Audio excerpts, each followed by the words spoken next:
আসসালামু আলাইকুম সুপ্রিয় দর্শক, আপনাদের ভালোবাসা আসলাম এক অসহায় মেয়ের কাছে। আমরা শুনবো তার জীবন কাহিনী। আসসালামু আলাইকুম। ওয়ালাইকুম আসসালাম। তুমি কেমন আছো? আগে ভালো ছিলাম কিন্তু এখন ভালো নেই। এখন ভালো নেই মানে বুঝতে পারলাম না। তোমার নাম তো মাহি না? জি। মাহি ইসলাম। জি। তোমার ফ্যামিলিতে কে কে আছে? ফ্যামিলিতে আব্বু আছে, আম্মু আছে, ছোট একটা বোন আছে। আচ্ছা, তুমি অনেক সুন্দর করে সাজুগুজু করছো, অনেক ভালো লাগতেছে, খুব কিউট লাগতেছে। তুমি এমনিতে নরম ভদ্র মেয়ে। যাই হোক, নামাজ কালামও পড়ো, ভালো শিক্ষিত মেয়ে।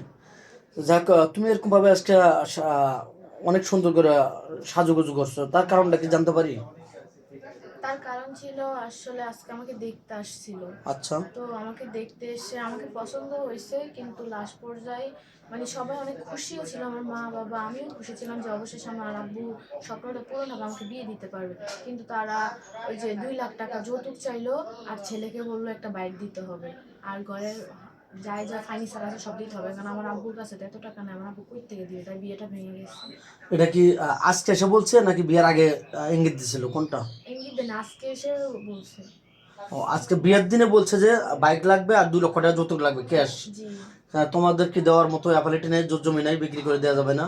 আমরা তো থাকি ওই যে ইয়াতে একটা ছোট একটা জমিন আছে, ওইখানে গর্বে দেওয়ার আশেপাশে কোনো মানে টাকা জমি দেওয়ার নেই। মতো কোনো অ্যাপালিটি নেই, সামান্য শুধু থাকার মতো জায়গা আছে এই। জি।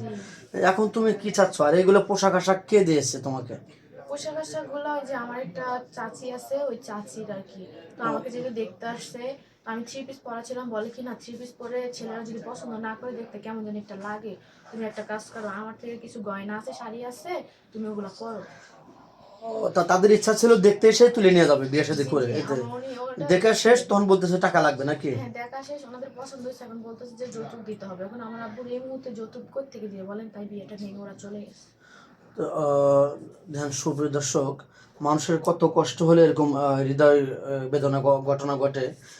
দেখতে আসে, তারা বলছিল যে দেখতে এসে মেয়েকে তুলে নিয়ে যাব। 8-10 জন মুরব্বী আসছিল ছেলে সহ। কিন্তু দেখা শেষ, খাওয়া শেষ, তখন বলতে হবে একটা গাড়ি লাগবে, 2 লক্ষ টাকা যৌতুক লাগবে। এরকম অ্যাপালিটি নাই। তারা তারা দিন এনে দিন খায়, টাকা কোথায় পাবে? তো যাই হোক, এখন তুমি কি চাচ্ছ? এই ভিডিও দেখে তোমার এই আবেগ মুখ দেখে তোমাকে ভালোবেসে কেউ বিয়ে করতে চায়, তাহলে কি করতে হবে? তার বয়স কত হতে হবে? বয়স কোনো মেনটেন করে না। এখন আমার তো পুরা কপাল, আমার বিয়ে হওয়ার কথা ছিল কিন্তু হয় না, যৌতুকের জন্য ভেঙে গেছে। এখন কেউ যদি দয়া দেখায় আমাকে বিয়ে করতে চায়, এরকম যদি কোনো মহান ভালো ব্যক্তি থেকে থাকে, তাহলে বয়স যাই হোক, যেমনই হোক না কেন, জায়গা সম্পত্তি টাকা পয়সা থাকা লাগবে না আমাকে। আজীবন একটু 3 বেলা ভাত কাপ করে খাওয়াই যেতে পারলাম, তাতেই খুশি, তাকে আমি বিয়ে করবো।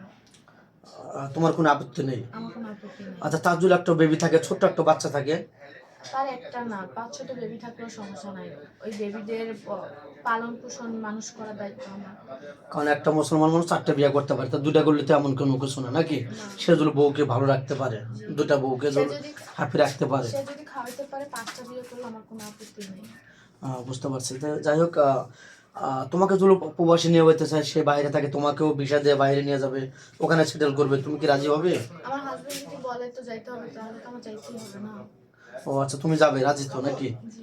আর তোমার বাড়িতে বলে কোনো প্রবাসী ভাই তার সর্বশান্ত করে তার অর্থ সম্পদ তার ওয়াইফ নিয়ে গেছে, বা তার বংশের লোক নিয়ে গেছে, তার মাথা গোজার মতো ঠাঁই নেই, তোমার বাড়িতে বাড়ি করে তোমাকে নিয়ে করে জোরে খাবে, তাহলে কি তোমার বাড়িতে বাড়ি করতে পারবে বা তোমাকে নিয়ে করে জোরে খাইতে পারবে সে সংসার করে? যদি ইনশাল্লাহ আলহামদুলিল্লাহ এরকম হলে তো আরো ভালো, তাহলে আমার ছোট একটা বোন আছে, ওর পাশেও থাকা হলো, আমার মা বাবার পাশেও থাকা হলো।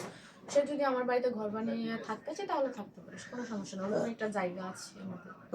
এক কথায় গবরে পদ্ম ফুল, এত সুন্দর ফুটফুটে মেয়ে, এত নরম ভদ্র মেয়ে, আসলে টাকা পয়সা নাই বিধায় এই পৃথিবীতে কারো মূল্য নেই।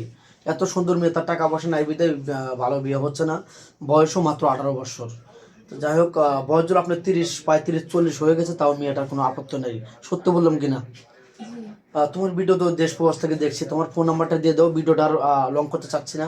আমি তো মোবাইল ব্যবহার করি না। এখনো মোবাইল তুমি কেনোনি না? না।